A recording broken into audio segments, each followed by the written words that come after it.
Welcome everybody to Bobbo's World. This is Bobbo's World interviews with our special guest, Wildcat Chris Harris. How you doing, Chris? I'm great, man. How are you? I'm doing good. Thanks for being on. Oh, I appreciate it, man. I look forward to doing this, and we'll have some fun now. Yeah. So you grew up in Washington, right? No, No? I was born in Washington, Born in Washington. but it was actually my dad was in the Navy up there, so Oh, it was we were just there for a very short time. So my family and where I grew up and all that was back in northern Kentucky, right around the Cincinnati area. oh, okay. But How yeah, did you well, like growing up? it seems to throw people off though when they know where I grew up, and then they assume I was born here, and then I tell them I said nope, actually it was way up in Washington. Yeah. How did you like growing up in Kentucky? Oh, I mean, I had a good childhood. It was fine, made a just normal childhood, making Mhm. my friends and going through school. I mean, yeah, it was all good. That's good. And you follow Kentucky basketball and all that? Not a bit. No. A lot of people assume that because of the name, but no, it really had nothing to do with Kentucky basketball. So where did it come from? Um, it was just it was back in when I first started. Just there were some names thrown out, and um, out of a number of names, one that stuck was Wild Man, and I think I actually used that a few times. In my early indie matches. But then, yeah, it just kind of developed into a Wildcat thing, and it could have come from the basketball, but just I wasn't aware of it because You weren't I into it? wasn't a fan. But it stuck, and just it seemed to just kind of take off from there. Okay. How did you get into wrestling? Did you watch it as a kid? Oh yeah, I was a fan as a kid, and I was one of those that was sitting in front of the TV on Saturday mornings watching it. While other kids were watching cartoons, I was watching my wrestling, and yeah, I just grew up on it. I was a fan. Yeah, I just loved it, and it just I became kind of obsessed with it, not knowing where I was going to go with it, but yeah, I was a huge fan growing up. Did you know right away, like, that's what I want to do? I don't think so. I think it was definitely there through my high school years, and it was in the back of my mind.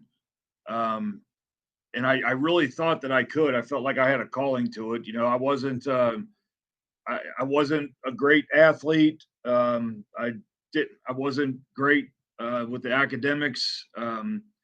It was just something that I really thought that was my passion, and maybe that's a direction I could go. And when I graduated high school, I did what everybody else was doing and what you're supposed to do. I went to college, but still just didn't. I was back and forth on majors, and I spent about 2 years in college while still, messing around with the wrestling. Doing the backyards things and wrestling with my friends and that. But after about 2 years of college, I just I still didn't have a direction, and I thought, if I'm gonna try this wrestling, I better do it now. Not wait. So that was when I just made the decision. I was like, if I'm gonna do it, I'm doing it now, and I'm going full force into it. So um, that's what I did, and yeah, I left college and just went right in the direction of wrestling. Did you find a school around Kentucky? I really did my research with that, and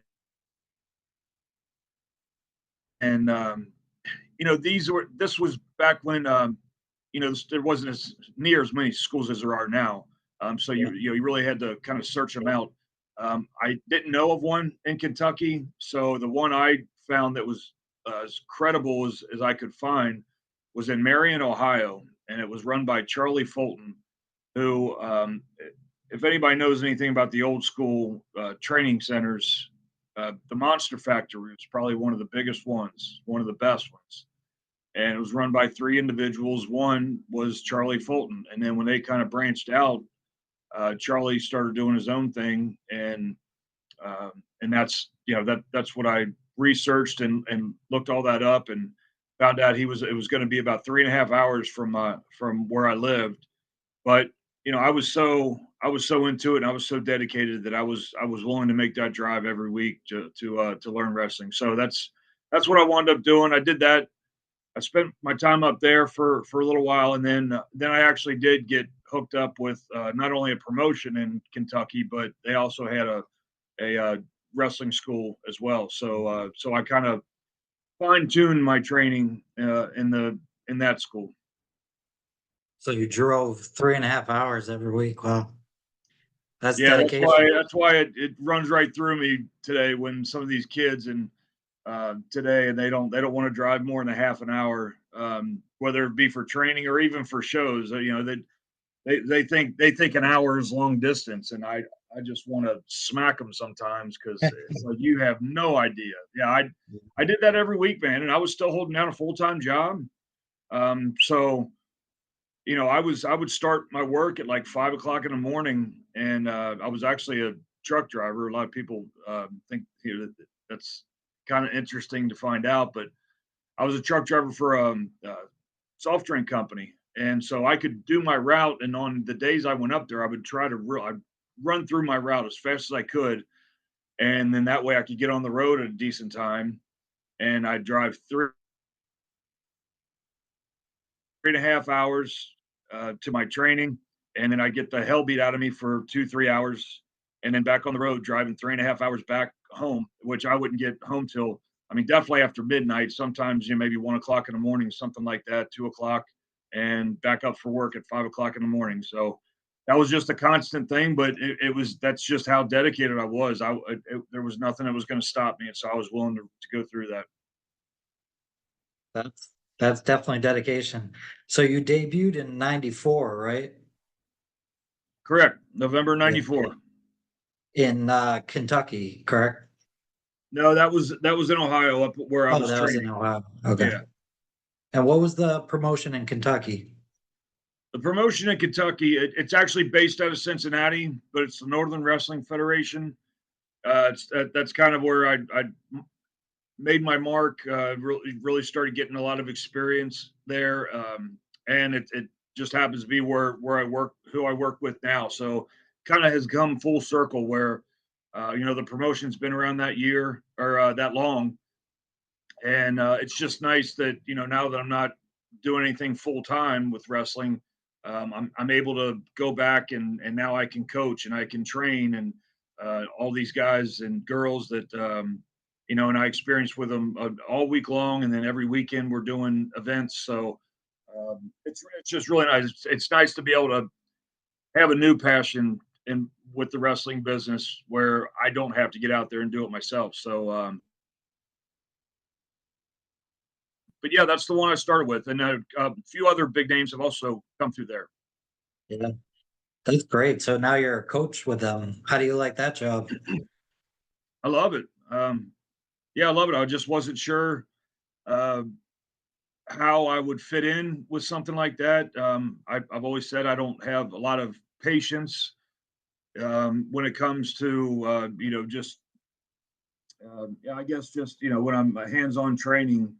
But I've really kind of found my mark in there, found my position, and as I said before, it's the passion I had for in my matches and just putting a good match together and just the anticipation, the anxiety going into it, and then after the match, it was just performed beautifully.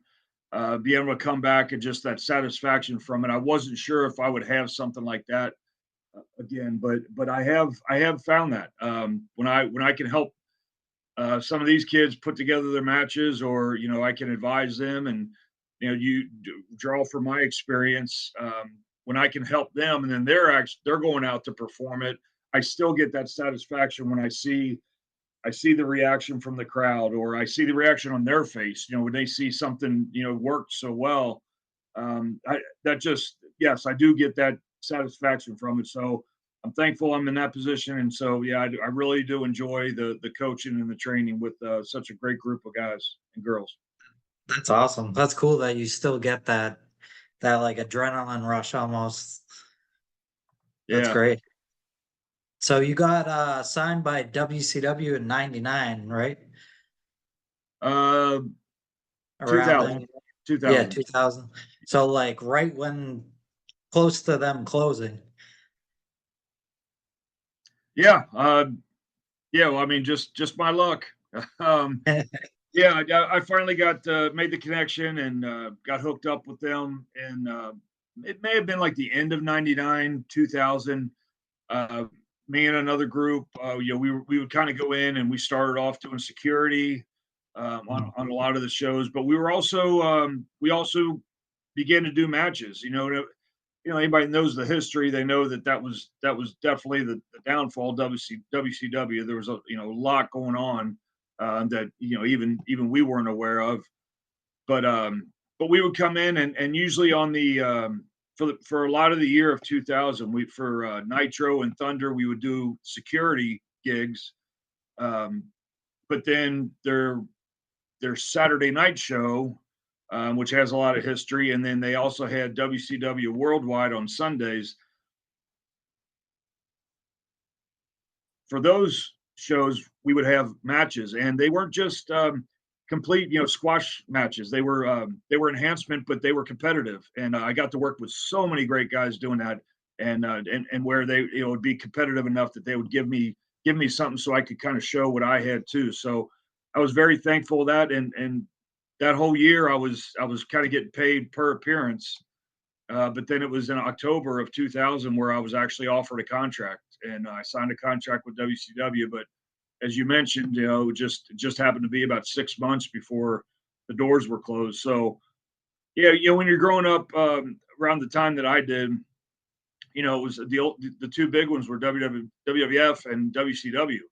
And so your goal was just to make it to one of those two, and get on TV and make the money. And um, so I finally reached that goal and signed a contract. And it just at the time it's like, you got to be kidding me. One of the big two are closing down. And so yeah, it was kind of it was a real big gut punch. But that's you kind of learn the business. Those never stop. So I just had to keep doing what I was doing. I felt like if I made it once, I could still do something, and something will be right around the corner.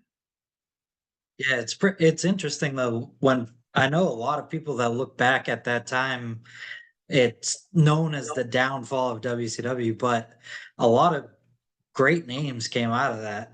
Like in that period of time, got signed and all that. So, I mean, if you watch some of that wrestling, yeah, some of it's not great, but like when you guys were on, or I know like AJ Styles was part of that, all those type of guys, like now they're big names and you became a big name.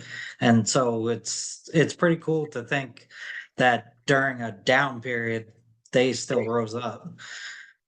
Yeah, I mean, if you're right, AJ was part of that group, and he was again he was another one that was signed around that same time and was under contract, and they were actually starting to do something with him. But yeah, it's one of those things, with some of the guys that are on top right now. They all started somewhere, and Yeah. once in a while you'll see something on social media where they'll show a little flashback of somebody being a security, or there'll be a EMT or a Yeah. policeman, or something like that. So a lot of us started like that, and that was part of my journey. I did a lot of security gigs for Nitro and Thunder with some of the biggest names. Some of them I wound up wrestling or becoming friends with, or that kind of thing. So, but yeah, that was where I started. It's kind of fun just to go back to some of those shows and see who I'm trying to break up, or anything like that. And Storm was also in there, so we had known each other from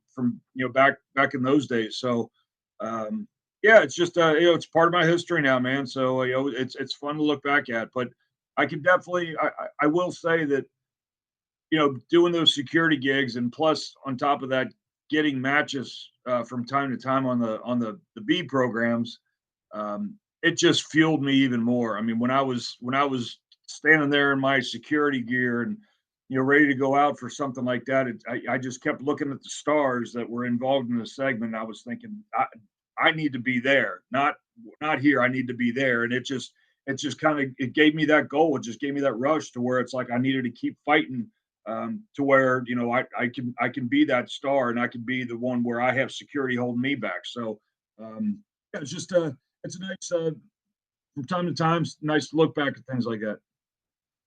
Yeah, and during that time, where did the idea come from, and how did you become fake Sting? Well, I mean, it was just doing days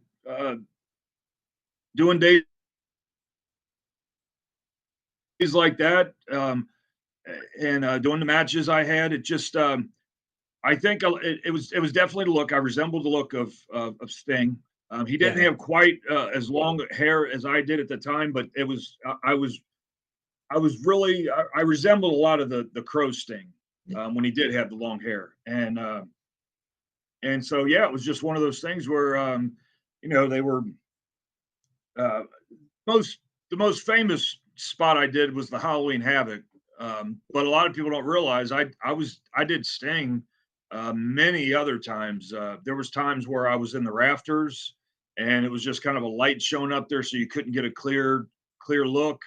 There was times I came out of a coffin and was fighting with somebody. There was one time that, it was, Sting and Vampiro had something going, and Oh I yeah. jumped out of a coffin, and it was kind of like a strobe light that was going off, and Yeah. so you could just see, you know, clips and flashes of me beating the hell out of Vampiro with a bat, a baseball bat, and you know, unless you're looking close and looking for it, you know, you wouldn't even know it was me. So yeah, it was just, it was the resemblance, uh, body type, um, and yeah, so they had me doing that, and it would pass off Sting, you know, whether he wasn't there for that night, or maybe he was taking time off, and then it just kind of led up to the whole Halloween Havoc thing where they had several different Stings. This was Halloween Havoc 2000, and I played the version of the Crow Sting, and which I feel like I had the best spot because I got to come from under the ring, break through the canvas, and I got smacked. It was Sting and Jeff Jarrett in a match, and I got to bust Sting's head with the guitar. So yeah, it was awesome. But that's kind of how that came to be, and so yeah, hopefully I performed well, and you know, it was great to be able to work with guys like Jeff Jarrett and of course Sting, which, you know, both, you know, carried on friendships, on through TNA too. So so yeah, it was really cool. Excuse the dog barking in the background. Oh, I didn't hear that, but I got three in Okay. the other room, so we might hear it on my end too. So then you went into TNA, which during my time of wrestling fandom, that was my company. Like I loved watching it every day, every week. That was when I was growing up a wrestling fan. So how did that come about? When did you get contacted for that? I know it was a new company, and did you feel worried about it being a new company? And I'm sorry, I lost that. You faded for a second. What was the last part of oh, that? sorry. How did you get into TNA, and how did you feel about it being a brand new company? Were you worried or anything? Well, I think the excitement was more, overcame more of it, you know, because it's a brand new company and guys like me, we're looking for opportunities. Now, on the Right. other hand, you know, during, once WCW went down and WWE was the only company in town, you know, there were lot of lot of startup companies, a lot of talk of startup companies. So there were a lot that never came to be. And you know, I was part of a couple of those. So you know, you already have the roller coasters going, and you know, the letdowns and that. But yeah, when there was talk of TNA, you know, one thing that I guess part of the positives was guys like Jeff Jarrett and Jerry Jarrett, Yeah. behind it. So that gave credibility to it right there. As far as the contacts, you know, I made a lot of contacts with WCW, Jeff being one of them. And, you know, Jeff is from the Nashville area. And that's kind of how I got my connection with WCW. I was wrestling a lot in the Nashville territory. I'd call it territory, but, and we were working for a promoter down there by the name of Burt Prentice. and Storm was from the area, so I still lived in Cincinnati, Kentucky, but I was driving down doing weekly shots with them, and so yeah, they were doing, putting all this together, getting things ready, getting things going, and everybody wanted to be a part of it. Well, they were going to do kind of like a trial run on a few things uh, before TNA started, and so they decided to do all this on one of Burt Prentice's shows, which I was regular there. Storm was a regular on the show, and it was one of their bigger events. I know they were just testing out a few things. One thing, they were testing out the commentary team. They were there. They were trying to kind of do that. Well, Burt, of course, put together the best show possible that he could, just to show off some of the talent. Well, one of the matches he put together was me versus Storm, and so we were against each other on that night. And I remember us talking. We had worked together in the past. We were friends. We hung out, and we just said, "Hey, let's go out and let's do it. Let's do it tonight. Let's give them everything we got, and see what comes of it." And so that's exactly what we did. I mean, that's still one of my favorite matches of my career. We went out and just we really, I mean, just gave the fans everything they wanted with that match, and I'm super proud of it. And when we got back to the dressing room, Jeff was there because of everything they were trying to put together, and Bob Ryder was also there, which he was taking care of a lot of the contracts with TNA at the time. He worked in the office and the travel agent. Bob did so many things and became one of my best friends in the business. He really did a lot behind the scenes that a lot of people don't realize.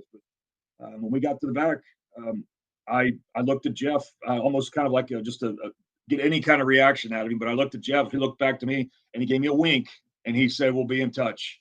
And I was just like, "Oh my God, that's all I needed." And I think within days, I mean, Storm had mentioned one time that he thought it might have happened that night. I can't remember, but basically, yeah, within a short period of time, we were signed to that first event. That's cool. Yeah, TNA was great. And then you guys created one of the greatest tag teams ever, America's Most Wanted with Storm. How did that come to be? Because of that match, did you become partners? And It's possible. It's really I don't know for sure. Thank you, by the way, for watching all those years and being a fan. I mean, without people like you, who knows if we would have succeeded or not. So I really appreciate the loyalty for you're watching. welcome. Um, so yeah, they signed us. They knew they wanted us. They knew that we had talent and they wanted to do something with us. But the way I try to look at it is, Jeff had his hands full. He was doing so much in that company. There were very, very few soldiers, but so much to do with putting that company together. So when it comes to the talent pool, when it comes to creative and things like that, there was just so. I mean, he had to take care of his top stars. The faces that were going to be the draw to bring people in, but also you want to you also want to build new stars.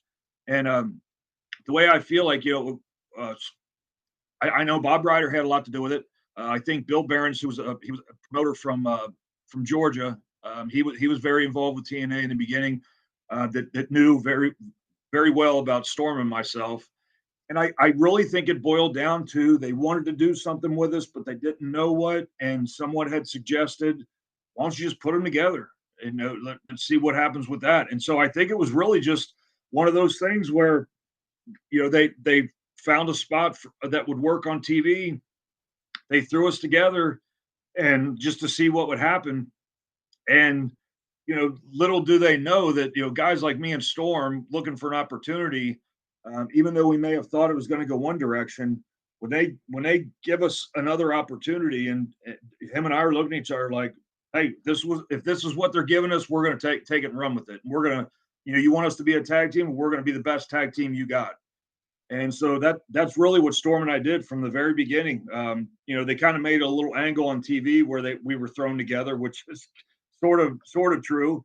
And we went out and we won our first match, and it kind of snowballed into a winning streak there for a while. And but that's all Storm and I did. We grew up on those great tag teams of the '80s and into the early '90s, and we just those are the ones we watched, and those are the matches we watched, and we just learned so much from that. And so we took what we learned and what we knew and just applied it to our matches, and that which is something that was really missing by the early 2000s. A lot tag teams just weren't a big focal point of shows anymore. So us bringing it back to the old school and telling stories and making sense out of what we're doing in there and really using the art of tag team wrestling, that's what we did. And so that kind of drew the fans back into where it was like, man, these America's Most Wanted, these guys are good, and we're interested in their matches. And so that's really what we did, and we just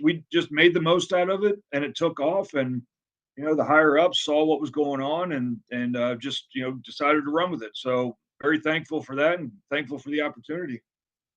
Yeah, I mean, TNA was smart with, I mean, during that time there was real no tag division with WWE, and then during that time the women's wrestling wasn't really much of a thing, and TNA did the knockouts division, and it was awesome. They had awesome matches and stuff. And then also the X division was great when WWE really didn't have many high flyers and things like that. So I think they really pushed in their niche of like, okay, they're not doing tag team, let's do that. Let's do what they're not. And that's to me, that's what made it so exciting, was watching all that. Because I love tag team wrestling. Like my favorite is the Hardy Boys. So like, Yeah, I mean, it really it's kind of what made TNA stand out. We had the star power for the heavyweight division, and yeah, we were. I mean, Ken Shamrock was our first heavyweight champion, yeah, yeah, and then lo and behold, the second one was Ron the Truth Killings. A lot of people don't remember that, but he's the one that beat Ken Shamrock for the NWA TNA World Title. So we had the star power for the top division, but the X division is really what made TNA stand out. That was just something people had not seen, and what they did see was very little. And what TNA did was they made those the stars of the show. They were the real standout. And some of the it's so common to see that style of wrestling now, but it was very different at the time. And if you go yeah, back and watch some of those matches, it's hard to believe that's the year 2002, 2003. And then yeah, like you said, I mean, with us and there in the tag team division, it's like we brought the tag team division up even, and gave people another like you said, the WWE, their tag team division pretty much consisted of throwing two singles guys together, um, yeah, put them winning the championships and losing, and then splitting up and feuding with each other. It was just so overdone, and there just wasn't the focus that it was at one time. And yeah. what we try to do is give you that focus again, with some really good feuds and some hot stories, and something that people could really get into. So TNA was giving you the best of all of this, and of course, a few years later, like you said, the knockouts division took off, and with girls like Gail Kim and Jackie Moore and Awesome Kong. I mean, it was we were killing it when it comes to as far as the talent that we had. It was very good. Um, I would be remiss if I didn't bring up the cage match with you guys and what was it, Triple A with Elix Skipper and them, and him doing the walk on the cage. Yeah. What was your mindset during that? Were you like, oh God, don't fall, don't fall? uh Yeah, that was actually our second cage match. We did Yeah, a four-sided cage match in Nashville, and then the six sides of steel in Orlando. So in our minds, because the first one was really really, really good. And Yeah, it was. a lot of people, a lot of people forget about that because of the second one. Um, but so in our minds, we wanted to top that, and it's like, how are we going to top that one? Um, but we went out and you get four great minds together like that, and we're going to do everything we can to make that work. And but yeah, so that was an idea Elix had, and a lot of people don't remember, but it was very common in Elix's arsenal that he would set someone on the top rope, and from the corner he would walk the top rope and do the Yeah. Hurricane Rana. And so people had seen that many times. So for him to bring this up wasn't like completely crazy. He had done that part before. The crazy part, of course, was we're on a cage, which is much higher. Yeah. And it could be more difficult to walk on. So yeah, he had brought it up, and he had brought it up earlier in the day, and I thought about it, but I guess I just saw the danger in it, and I saw that of course we don't want anything to go wrong in a such a high profile match. So um, just be in the room of the room of difficulty that it could be. I just didn't think it was a good idea at first. Hmm. And so we kind of went our separate ways and went most of the rest of the day like that. And I guess I just I kept thinking about it and thinking about it, and rather than thinking of what could go wrong, I was thinking, if this thing went off, I mean, just how amazing that would really be. And so I started to think about, how we could get into it. And I went back up to Elix later on, and all I did, I looked at him and I said, "Can you do this? Are you sure you can do this?" And I'll tell you what sold it for me. He did not flip flop or hee haw around. He just looked right at me, and with the most confident reaction I could imagine, he just said, "Yes, I can." And Wow. the confidence he put in me, I was like, "Let's do it then. Let's make it work."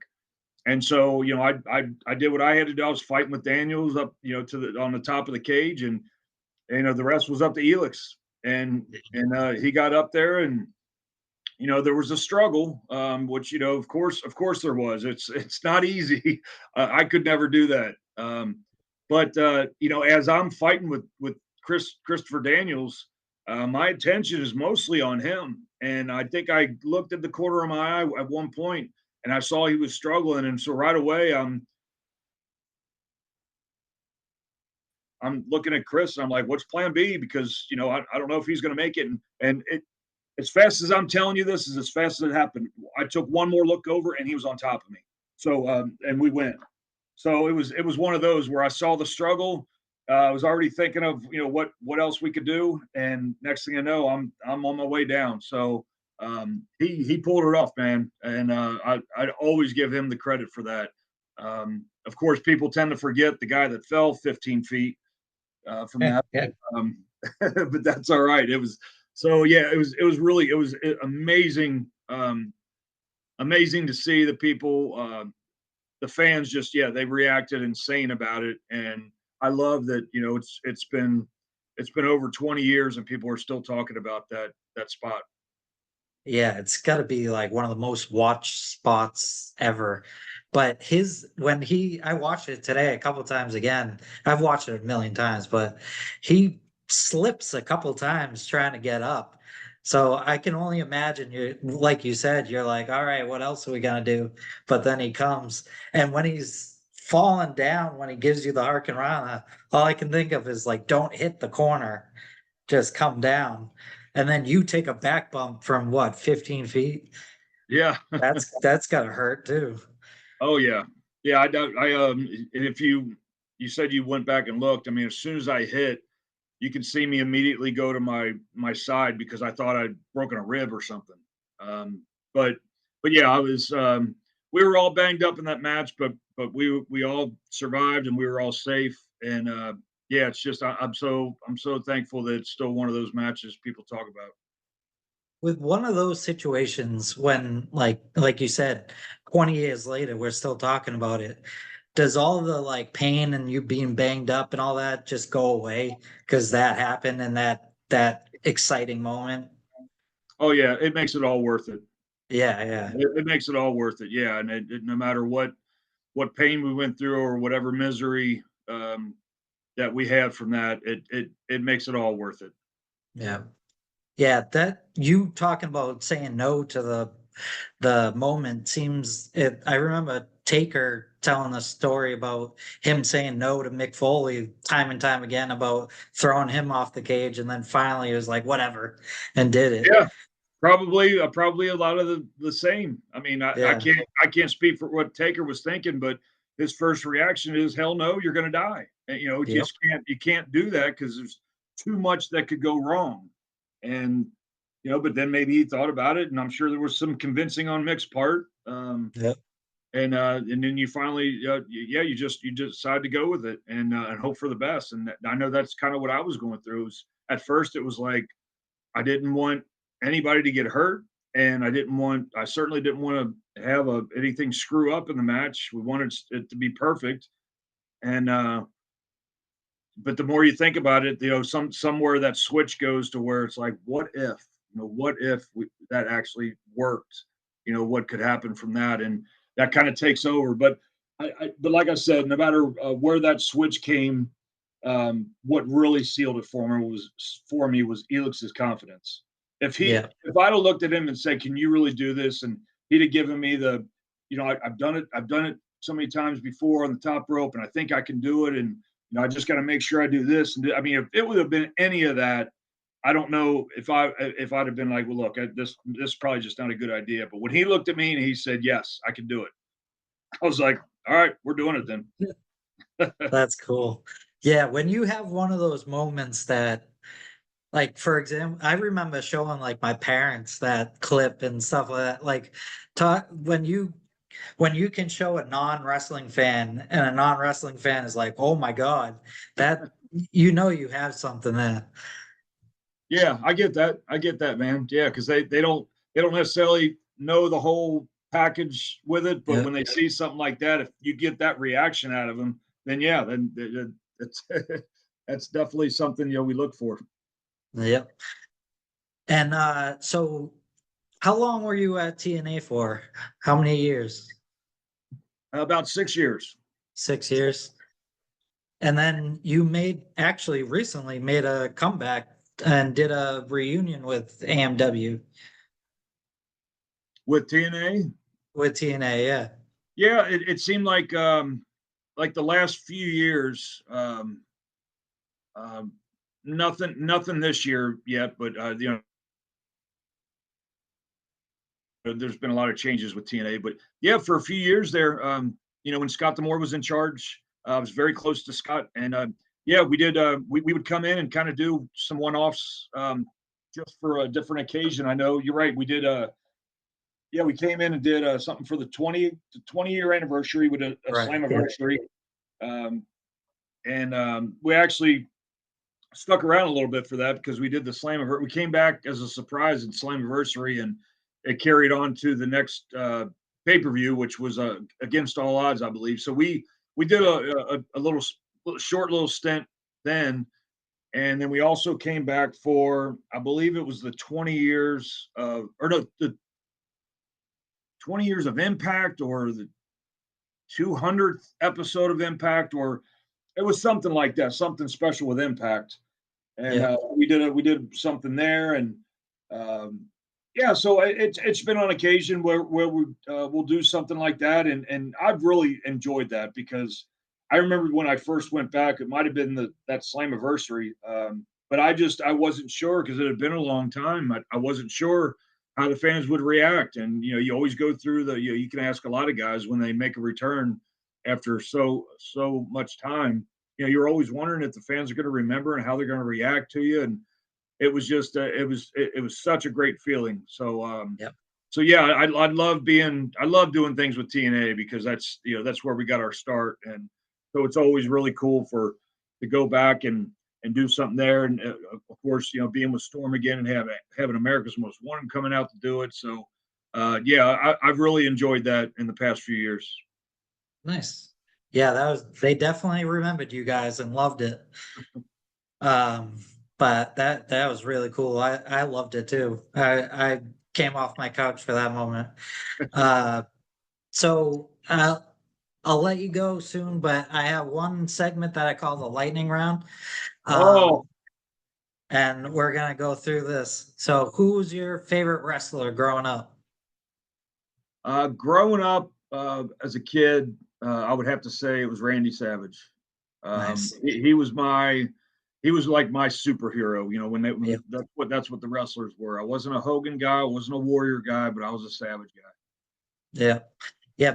My father doesn't watch wrestling at all, but he loved Randy Savage. He Yeah, thought his voice and everything was he loved it. he was a character, man. I mean, Yeah, it drew you in, and you know, and then the longer I started getting involved in wrestling and started to appreciate it a little bit more, Bret Hart became my guy.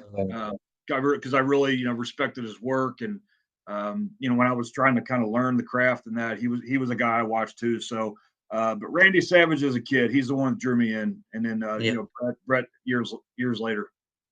What would be the favorite match that you've had in your career?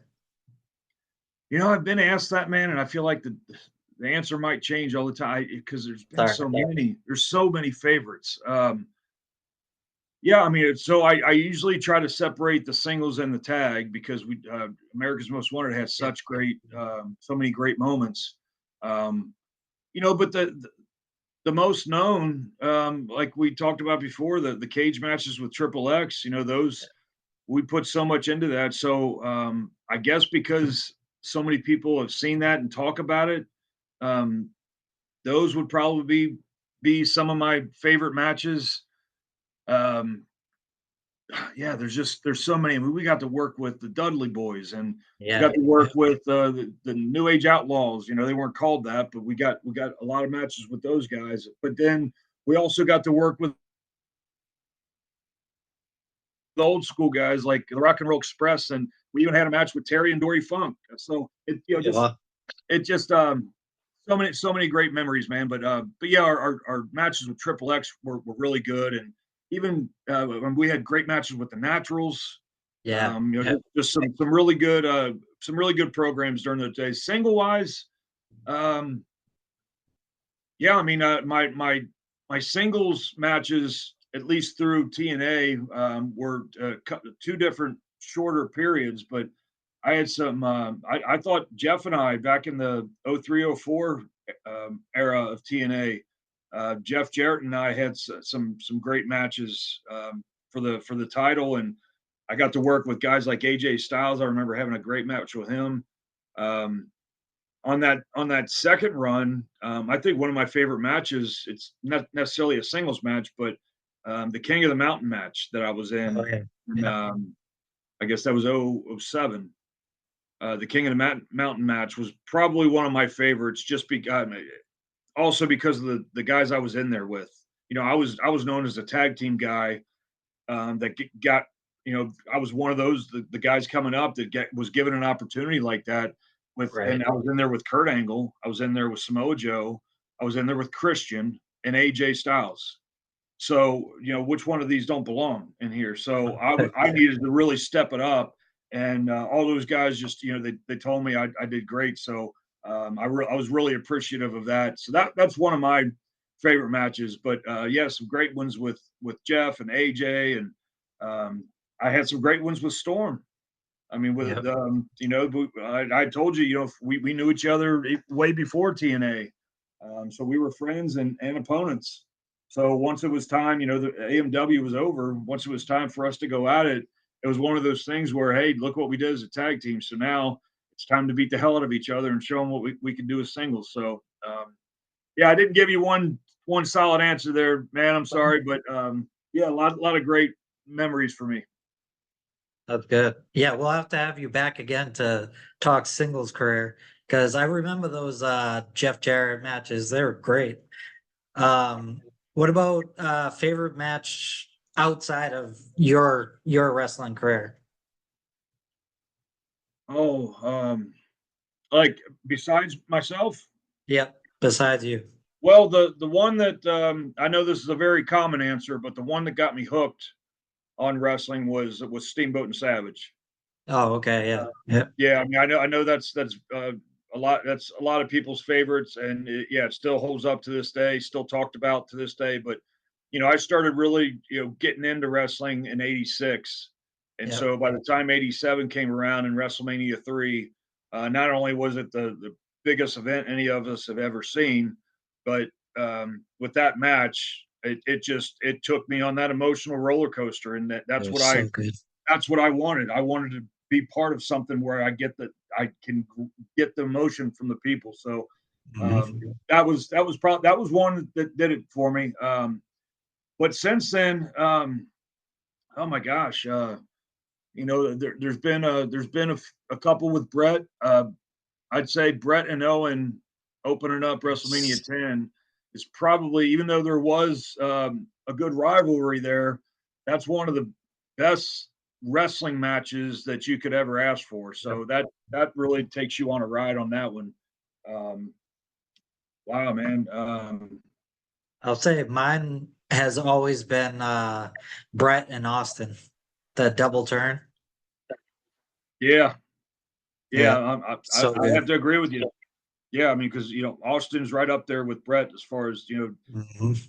taking you on that ride. So yeah, but you're definitely, like you said, you're with that double turn, you had to feel that for that to work, Yeah.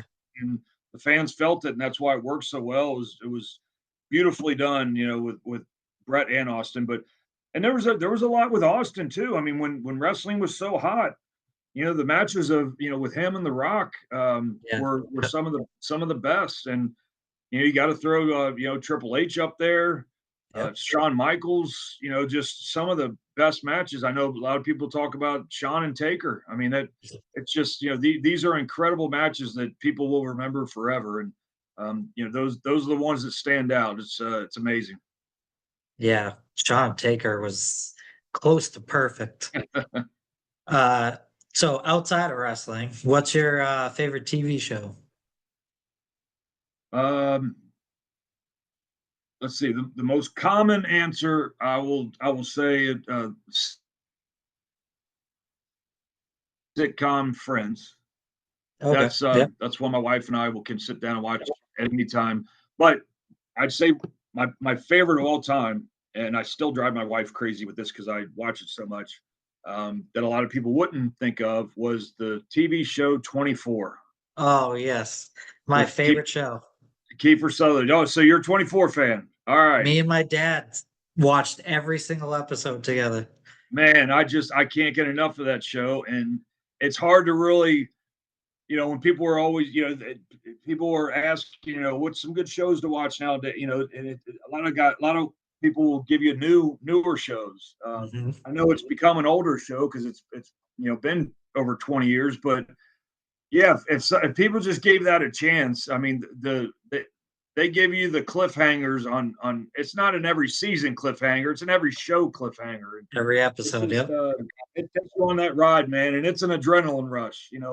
There's Yep. been people that I have gotten hooked on it, and they're telling me like they wind up watching what's it called when you watch so many at a time. Oh, binge. And yeah, they wind up binging it, and then it's like they force themselves to turn it off.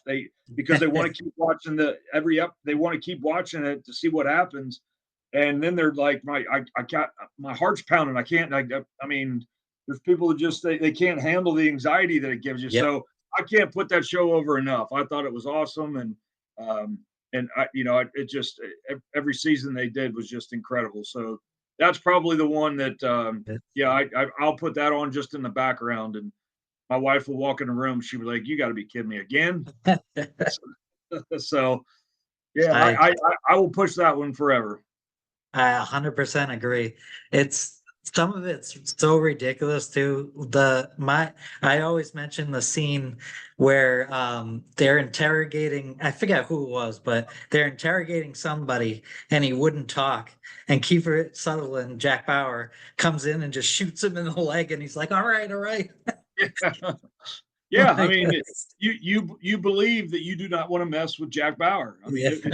it's like, you never know what he's going to do. And Nope. usually he'll make someone suffer, or uh, yeah, he'll bend the rules a little bit. But this is one of those ones where, yeah, he just, I think they trying to stop my phone here. Sorry about that.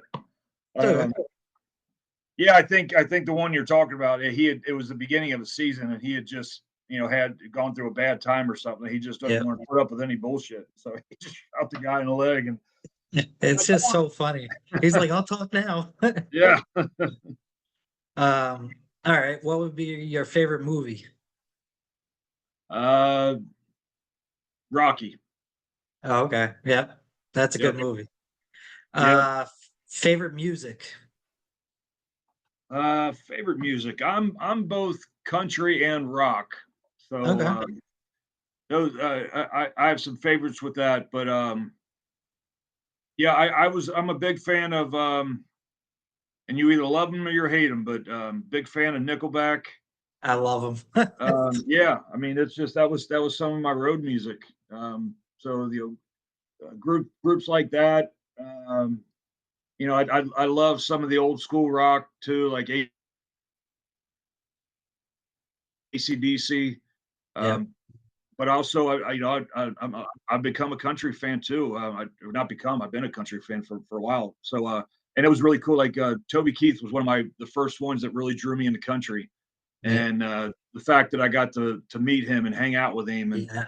so that was a big thrill for me too. So yeah, country rock, that kind of thing. Yeah. That angle with Jeff Jarrett, I was like, oh, he's gonna kill Jeff. Yeah, He's a that was big fun. dude. He loved it, man. What's your favorite food to eat? Well, I, I, I, I'm not as strict as I used to be, but I try to eat healthy. But my go-to food, and for every cheat meal I get, it's pizza. Oh, I'm okay. I'm a pizza guy. Nice. And finally, what's your favorite animals? I know you have dogs. Yeah, it would be dogs. Dogs, yeah. Yeah, I'm just that's one of the uh, I would say that's a good number two obsession to wrestling is just Yeah. animals in general, but especially dogs. Yeah, I'm just a super huge animal lover.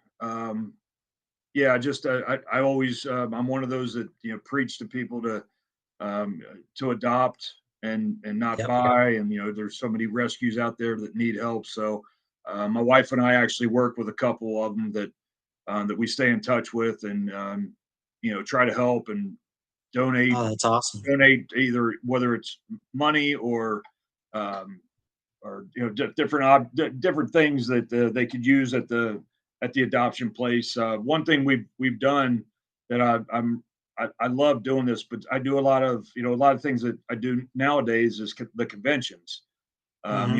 Those are very popular. So I'll get some sort of a merchandise item. Sometimes it's mine, sometimes it may be something else, but I'll get a lot of my connections, a lot of my buddies to sign these things, and my wife and I will do a type of auction um, where they can uh, buy so many tickets, and these are the items you can win. Like Jimmy Hart gave me an autographed photo. Billy Gunn gave me a shirt and a autographed photo. So I have a lot of my friends that will, and when I tell them what it's for, they'll donate something to it, and then it's kind of like this big prize package that people can win with all these signatures, and we'll do this, and whatever money we raise for that will go to the adoption place Nice. that we choose. So yeah, I kind of got long winded with that, but it's just yeah, I'm really big on that, and yeah, I just think every dog, every cat, every animal deserves a good home, and yeah, so favorite would definitely be my dogs. That's awesome. Yeah, that's really cool. Yeah, I have my own nonprofit. Actually, I own a nonprofit in honor of my sister Sarah that passed away. And You were telling me, I we think do something about that. Yeah. Yeah, we do two scholarships for people with disabilities and try to give money for research for ALS and muscular dystrophy. So we're trying to keep her legacy alive. Yeah, that's awesome, man. That's pretty Yeah. cool. It's nice that you have something like that to for a memory, to keep Yeah. her memory going. That's awesome. So if anybody wants to donate that's watching this, it's sweetsadie.org. And we do events here and there and auctions like you were saying. And yeah, we'll have to hook up on something. Yeah, that'd be great, man. Yeah.